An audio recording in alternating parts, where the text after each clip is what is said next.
முருகா, என் அன்பு பிள்ளையே, இதை கேட்டால் இந்த இரவோடு உன்னுடைய ஆபத்து காலம் அனைத்தும் முடிந்துவிடும். நாளை முதல் உன்னுடைய வாழ்க்கை வசந்த காலம் ஆரம்பித்து விடும். இந்த நொடி வரை உன் வாழ்க்கை துன்பங்களால் நிரம்பி இருந்தாலும் இனி வரும் காலம் முற்றிலும் மாறப்போகின்றது.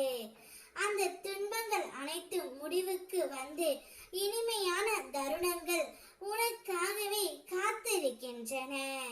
நான் எப்போதும் உன்னுடன் இருக்கின்றேன் பிள்ளையே. என் அருள் உன்னை சுற்றி பாதுகாப்பாய் நிற்கின்றது. ஆகையால் இனி நீ கவலைப்பட வேண்டியது இல்லை. உன் வாழ்க்கையில் நல்லதே நடக்கும். மகிழ்ச்சியும் வளமும் உன்னை தேடி வரும். உன்னுடைய எதிர்காலம் இனி ஒளி மயமாகும். கண் இமை மூடி திறக்கும் நேரத்திற்குள் கூட என் அருள் உன்னிடம் வரலாம். நீ எதிர்பாராத தருணத்திலும் நான் உனக்கு துணை நிற்பேன். எந்த நிலைமையும் என் திரு கரங்கள் உன்னை கை விடாத பிள்ளையே. உன்னை காக்கும். சோதனைகள் வந்தாலும் துன்பங்கள் வந்தாலும் நீ தனியாக இல்லை. என் அருள் எப்போதும் உன் வாழ்க்கையின் வழிகாட்டியாகவே இருக்கும். அதனால் நீ நம்பிக்கையோடு இரு.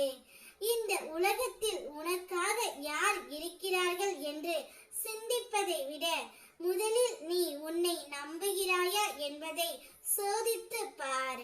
மற்றவர்கள் வருவார்கள் போவார்கள், ஆனால் நீ உன்னை நம்பினால் மட்டுமே உன்னுடைய வாழ்க்கை மாறி உயர்வு பெறும். நம்பிக்கை உன்னுள் இருந்தால் உலகம் உன்னை வெற்றி பெற வைக்கும். என்னுடைய அருள் எப்போதும் உன்னோடு இருக்கும். உன்னை பற்றி யார் என்ன பேசினாலும் அதை மனதில் போட்டு கவலைப்படாதே. அனைத்தையும் அறிந்தவர் நானே.